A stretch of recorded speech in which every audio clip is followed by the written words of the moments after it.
Pendant des années, la direction semblait claire. Ben Salman modernisa l'Arabie saoudite avec sa vision 2030, NEOM, The Line, ouverture économique et sociale, rapprochement avec l'Occident, soutien aux accords d'Abraham. La trajectoire était lisible. Normalisation avec Israël, intégration régionale, transformation du royaume. C'est aussi Khashoggi, la guerre au Yémen, l'audace brutale. Mais le cap restait clair. Sauf que, début 2026, on voit aussi autre chose. Une recalibration plus large. Neom est drastiquement réduit, The Line qui devait révolutionner l'urbanisme est raboté, les Jeux d'hiver asiatiques de 2029 annulés. Vision 2030 est recalibrée, donc excite les grands projets spectaculaires, place à l'IA, au data center, au minage. Et au même moment, sur le plan régional, les signaux deviennent contradictoires. Fin décembre 2025, l'Arabie saoudite frappe des forces soutenues par les Émirats arabes unis au Yémen, puis insiste en privé qu'il n'y a pas de rupture.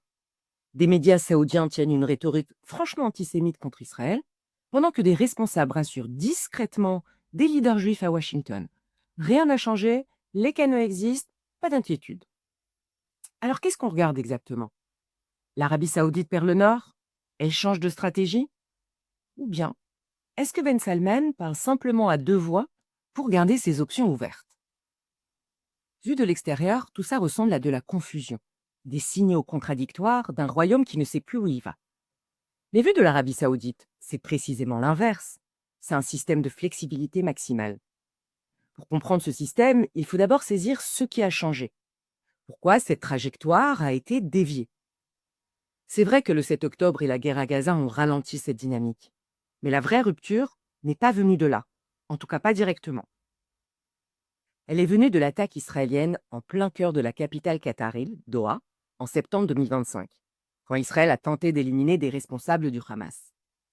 Pour les capitales du Golfe, même si l'attaque a échoué, ce moment a été un énorme électrochoc. Parce que le Qatar, c'est pas l'Iran. C'est un pays du Golfe, un membre du GCC, un allié majeur des États-Unis, négociateur dans la guerre entre Israël et le Hamas.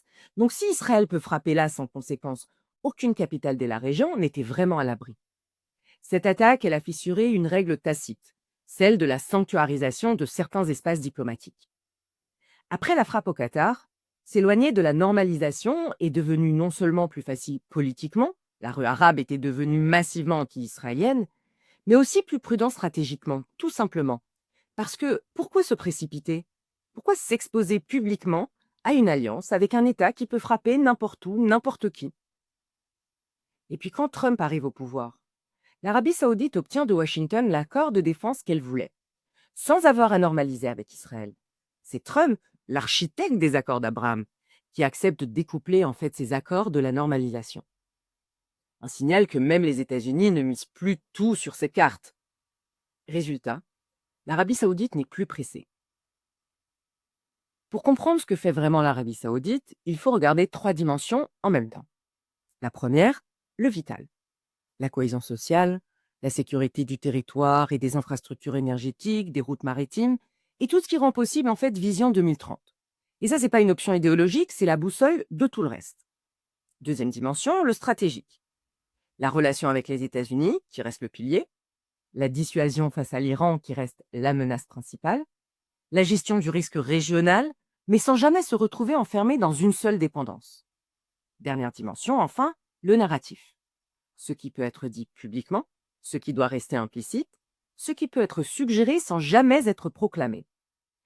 Pour l'Arabie saoudite, le leadership du monde arabe et musulman, c'est pas symbolique, c'est un levier de puissance réel.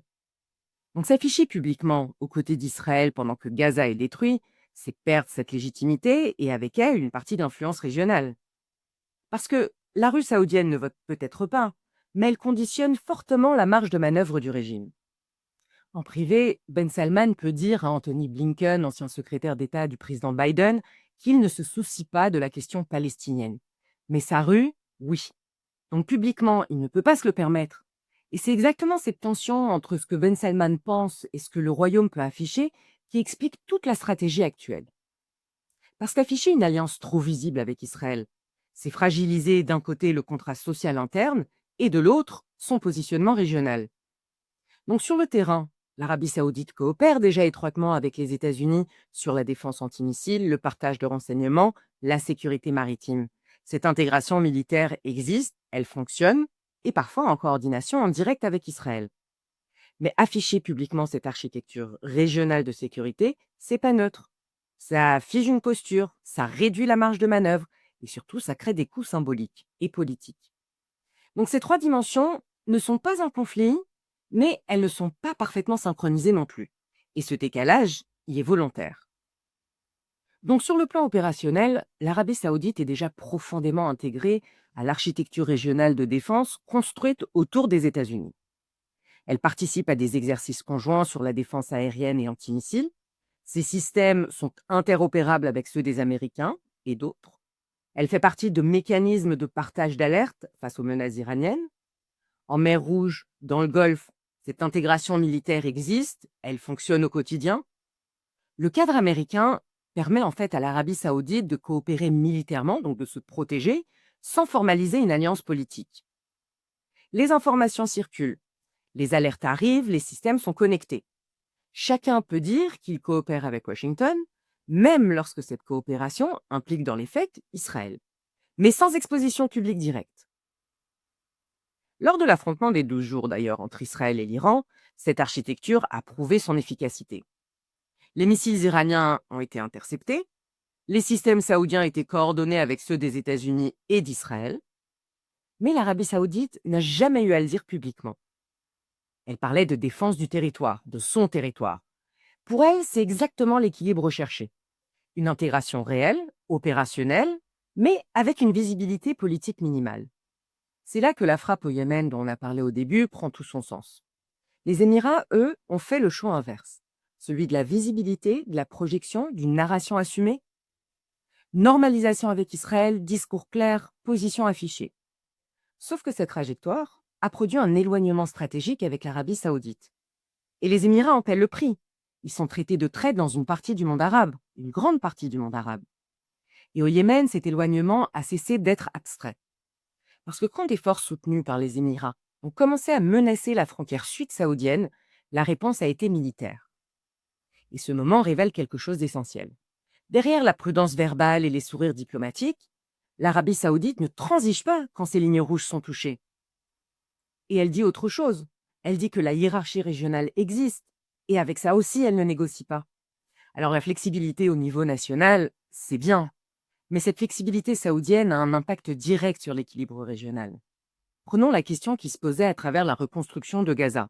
Elle était claire. Quelles forces vont définir le futur proche de la région? Le camp des soutiens islamistes, donc Qatar et Turquie, ou le camp de la réforme et du développement, Arabie saoudite, Égypte, Émirats? Les accords d'Abraham donnaient un cadre de développement régional, un signal qu'on allait vers une direction différente, de résolution de problèmes, de post-conflit. Si l'intention du Hamas en enclenchant l'attaque du 7 octobre était également de bloquer la normalisation entre Israël et l'Arabie saoudite, on peut dire que pour le moment, mission accomplie. Sauf que laisser le Hamas, la Turquie ou le Qatar consolider cette victoire, c'est pas du tout dans l'intérêt saoudien. Tout ce jeu d'équilibrisme, la double voie, la flexibilité calculée, c'est pour garder le maximum d'options ouvertes, y compris la normalisation avec Israël, qui, à mon sens, reste le seul chemin vers une vraie stabilité régionale. Au fond, l'Arabie saoudite n'est ni en train de choisir un camp, ni en train d'hésiter. Elle maximise sa marge de manœuvre, sécurise l'essentiel, garde le contrôle du rythme et parle quand ça sert ses intérêts. Sur le plan militaire, la trajectoire est claire. Sur le plan politique, la question reste ouverte. Quand, comment et à quel prix dire publiquement ce que tout le monde sait déjà? En attendant, l'Arabie saoudite continue d'avancer ainsi, par les actes, par les systèmes, par les équilibres, et en laissant surtout aux autres le soin de remplir les silences.